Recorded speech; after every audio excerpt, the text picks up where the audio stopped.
Boa tarde, gente. Fico feliz em ver uma plateia bem animada e jovem, né? E a minha aula foi feita bem voltada para o público realmente não cirurgião, porque a via aérea pediátrica é um nicho dentro de várias especialidades, como otorrino, como cirurgia pediátrica, cirurgia de cabeça e pescoço, né? E acaba que ela é muito específica e muitos acadêmicos não lidam com isso, mas é muito importante, pelo menos, ter uma pequena noção sobre isso. Então, assim, eu vou mostrando casos, tá bom? Para vocês verem como é que são os pacientes das vias aéreas pediátricas. Hoje, a aula vai ser de malácia estridor, ou malácia e estenose, mas basicamente é sobre estridor. Casos que vocês, como generalistas, vão acabar lidando com isso, né? Vai vir um bebê com estridor. Tipo esse, lactente, um mês de vida, do sexo masculino, tinha uma cardiopatia compensada, nunca foi entubado, né? E um estridor a partir da segunda semana de vida, e dependente de O2.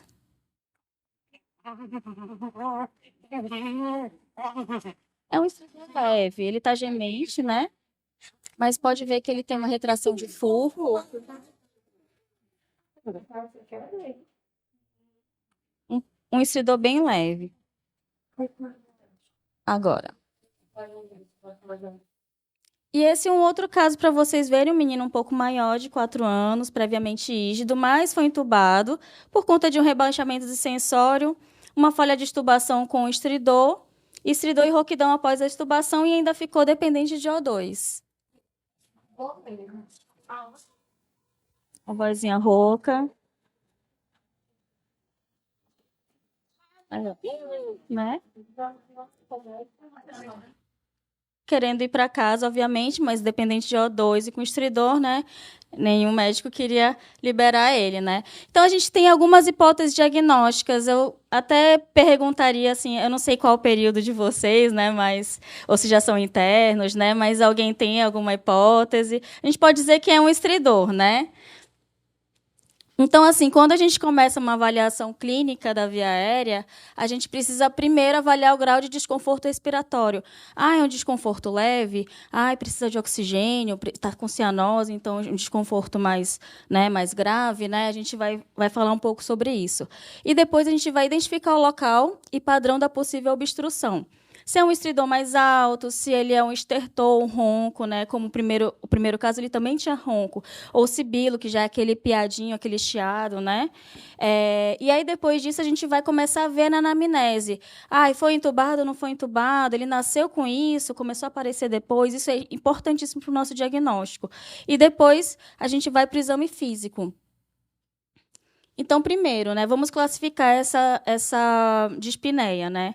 Criança dispneica com uma respiração ruidosa, leve a moderada, com um pouquinho de retração torácica, sem ansiedade e inquietação. Ele aceita bem a dieta, não fica competindo a dieta com, né, a falta de ar. Ele quer brincar, então está ativo, né? É uma dispneia leve, grau 1, né? O grau 2, que no caso é esse daqui. O grau 2 já é uma criança um pouquinho mais grave, né? Já não quer mais brincar, recusa dieta, né? Já o grau 3 é uma dispneia já mais grave, né? Que ela já tem cianose, sonolência, né? Já cai frequência respiratória cardíaca, já está exausta, né? E aí, nesse momento que a gente tem que atuar e ver, assim, como generalista, né? Nossa, precisa de quê? Será que precisa entubar? Esse estridor, né? É o momento que vocês têm que agir. Às vezes não precisa nem de dar o diagnóstico, só está vendo que precisa mesmo, tem que agir. O suporte de oxigênio, tem que entubar, alguma coisa assim. E aí, nesse grau 1, é quando a gente ainda tem um tempo para poder dar o diagnóstico. Mas quando é grau 2 e grau 3, a gente já tem uma noção de que não, vamos internar e vamos tratar primeiro isso daqui, e aí depois a gente pode ter um diagnóstico um pouquinho de mais de calma.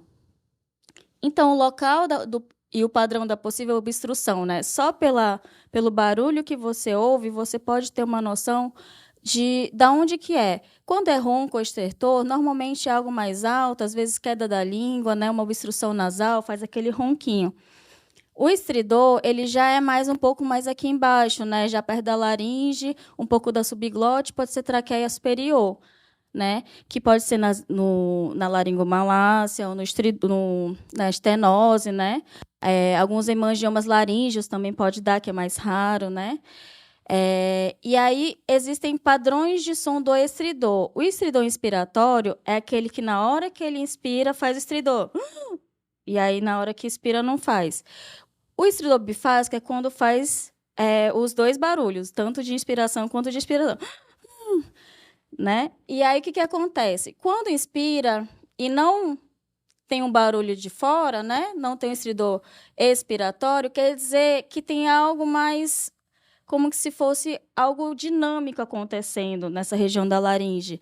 Não é algo fixo, entendeu? Porque se for, por exemplo, um hemangioma, que é uma lesão abaulada ou mesmo uma estenose subglótica, o ar vai entrar e o ar vai sair com o mesmo tamanho, né, do espaço, né? Então, vai fazer um estridor bifásico. Mas, quando você tem algo dinâmico, como laringomalácia, que é um amolecimento das estruturas, ele vai, na expiração, vai fazer o barulho, mas na expiração não vai, porque é algo que está se movendo. Então, por exemplo, como eu disse, né, a obstrução variável, né, a laringomalácia, ela é um amolecimento dessas estruturas, né, da laringe, né, das aritenoides. Na hora que inspira, as aritenoides elas entram e você não consegue nem ver a prega vocal, mas na hora que expira, ela vai, abre e aí não faz mais o estridor. Já quando tem uma obstrução fixa, como eu disse, né, ele tem uma estenose aqui, entra e ar no mesmo tipo de fluxo, então vai fazer o mesmo som. Quanto à anamnese, a idade é importante. A laringomalácia, a maioria das vezes, ela tem um padrão de idade, que eu vou falar mais à frente, que ele meio que respeita esse padrão, né? Já, por exemplo, crianças que já nascem com estridor, a gente pode pensar em outras causas congênitas, né? Os fatores de piora, né? Se começa a piorar na hora de alimentar ou na hora de chorar, também pode levar a pensar em outros diagnósticos. A postura, né, em paralisia de pregas vocais, principalmente, ela pode também mudar de padrão estridor. Qualidade da voz, né, se está rouquinho ou se não está. Se tem intubação prévia, isso aqui é importantíssimo, né, porque a gente intubou, ficou muito tempo intubado, já pensa em estenose. Cirurgias prévias também, né, para a gente ver cirurgia cardíaca que pode lesar, né, o nervo laringeu. Aí já pensa numa paralisia de prega vocal esquerda. Então, assim, a anamnese é extremamente importante. Eu acho que pausou. Foi. Então, esses são os diagnósticos diferenciais quanto à idade, né? Que é um rol de diagnóstico, né? Todos esses dão estridor, né? Mas hoje a gente vai falar um pouco mais sobre laringomalácia e sobre estenose subglótica. Mas está aqui o hemangioma que a gente falou no módulo passado, né? Também existe. Já os infecciosos, já nessa idade escolar, né? Que as crianças começam a ter também, né? A gente não pode esquecer. Sobre o exame físico, né? A gente vai fazer a inspeção, ver se tem malformação craniofacial, se tem algum tipo de síndrome que pode ter obstrução, né? Atresia coanal e tudo mais, também é importante. Cavidade oral e nasal é importante sempre observar, né? A ausculta respiratória também, ver se tem sibilo, se tem estertor. E no nosso dia a dia, como cirurgião de via aérea de pediátrico, né, a gente inclui dentro do exame físico a nasofibroscopia, é aquele exame que passa uma câmera pelo nariz com a criança acordada e a gente vê como a laringe é com a criança acordada mesmo. Todo mundo fica, ai meu Deus, mas ela vai chorar. Mas ela é para chorar, entendeu? A gente quer ver como essa laringe se comporta, né? Com ela acordada. Existem outros exames que a gente faz no centro cirúrgico, mas para estridor, a gente precisa ver a criança acordada.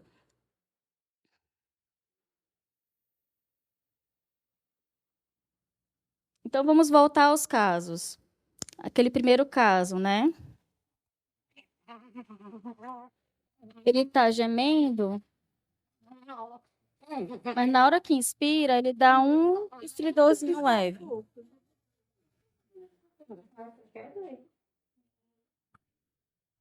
Bem de leve, né? E ele tinha esse quadro clínico, né? E ele não conseguia sair do oxigênio. E aí a gente fez nosso exame físico, além de tudo, né? A nasofibroscopia. Estou filmando. Vocês conseguem ver que a epiglote dele, que é essa estrutura aqui, ela está entrando na via aérea, entre as pregas vocais. Ó, entrou. Isso é um tipo de laringomalácia. Na hora que ele inspira, a epiglote cai. Então, a gente vai falar um pouquinho de laringomalácia. Ela é a anomalia congênita mais comum da via aérea na criança, né? E é a causa mais comum de estridor em recém-nascido. E aí existe um colapso de estruturas de laringe na inspiração. Na teoria, as pessoas pensam que o bebê ele tem uma certa imaturidade da laringe e a laringe é amolecida. Então, na hora que ele inspira, o que é amolecido vai e entra na via aérea. E aí causa esse desconforto, esse estridor, né? E o estridor, por ser algo amolecido, só vai acontecer na inspiração. Na expiração não vai. Então, pode piorar no choro, na hora que vai se alimentar, porque o bebê ele acaba tendo uma incoordenação na hora de se alimentar. Ele pode se agitar e fazer o estridor. E na posição supina, que é uma posição que a laringe vai cair, né? Também pode ter o estridor. E aí, como é que é a história clínica? Essa história clínica é a padrão. A gente pensa, laringomalácia, todos têm que operar. Na verdade, mais de 90% não precisa fazer nada. É como se fosse algo que a gente vai só observar e que ele melhora, né? Começa na 2ª e na 4ª semana de vida, e aí ele vai piorando até os 8 meses. E depois ele vai melhorando quando a criança vai crescendo. Até o 1º, 2º ano, a maior parte das crianças melhoram. O diagnóstico é com exame de via aérea dinâmica, como a gente viu. E aí existem 3 tipos. Pela gravidade, leve a moderado, que é 80%. Existem os graves e o muito grave. Isso daqui é a classificação clínica. É criança que está ganhando peso, criança que só tem o estridor, ela é leve a moderado. Agora, criança que faz cianose, não consegue comer, perde peso, chega a ser grave. Agora, as crianças que vão para o tubo, por conta disso, aí é muito grave. E aí, a partir disso, a gente vai definir se vai operar ou não vai. O tratamento, muitos dele, quando é mais ou menos o grave, a gente já associa um omeprazol, um esomeprazol, a gente trata o refluxo. E aí, quando tem estridor grave, dificuldade da dieta, ganho ponderal, apneia obstrutiva, dispneia com fadiga, a gente leva para o centro cirúrgico para operar. Esse é a laringomalácia tipo 1. Vocês veem que a aritenoide, ela entra, né, na hora que ele inspira. Então, pode ter... Ui. Ai, meu Deus, tá aqui. Pronto. Pode ter o tipo 1, que é esse que a gente acabou de ver no vídeo, que é as aritenoides, né, com uma mucosa mais proeminente e que elas acabam entrando na expiração. O tipo 2, que é nesse formato de ômega, né, que também é cirúrgico, mas o tipo da cirurgia é diferente. E o tipo 3, que é o do nosso caso, que é a epiglote entrando para a via aérea. Cada tipo desse vai definir a programação cirúrgica, que eu não vou entrar agora, né, no assunto, mas o que vai definir se vai operar é o padrão da classificação de gravidade, não é o tipo. O tipo todos podem ter e não ser grave, né? Já o segundo caso, uma criança maior, com história de intubação, né? Acho que agora já está dando para imaginar mais ou menos qual que é o diagnóstico dele. E aí, esse exame é o exame no centro cirúrgico que a gente faz, com a criança um pouco mais sedada, né? Ainda espontâneo. Aí vocês conseguem ver que tem uma estenose aqui, né? Provavelmente por conta da intubação um pouco mais prolongada da criança. Então, a gente vai falar um pouco da estenose subglótica.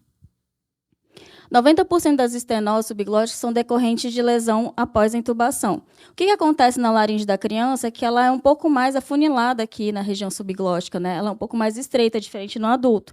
A anatomia da criança ela é diferenciada, e por isso que as estenoses normalmente acontecem nessa região aqui, região subglótica. E aí, os fatores predisponentes são o paciente, se ele está agitado ou não está, porque o que acontece? Não sei se alguém já aqui, né, da plateia já viu na UTI, mas algumas crianças elas são difíceis de sedar, então, às vezes, fica com um tubo na boca e rodando a cabeça, porque realmente é difícil. E aí, isso vai lesionando a laringe, a subglote. O tamanho tipo de tubo, né? Quanto maior o tubo, que fica comprimindo aqui a mucosa da subglote, ela vai lesionando mais. O tipo de tubo, o tubo com CAF é um tubo que ele pode causar mais lesão por pressão. Então, em bebês, principalmente, a gente evita usar o tubo com CAF. Mas, às vezes, precisa, porque precisa ter uma ventilação com mais pressão, né? Então, assim, às vezes é o jeito ter que usar um tubo com CAF. Uma intubação traumática, né? História de intubação traumática, cuidados durante a intubação, que eu disse, né, da criança muito agitada. E a duração do tubo, ele, diferente do adulto, é apenas um dos fatores, né? Tudo isso daqui, ele está dentro do que pode levar à estenose. Por isso que na criança não tem o tempo ideal para fazer uma traqueostomia, né? Depende de muitos outros fatores, né?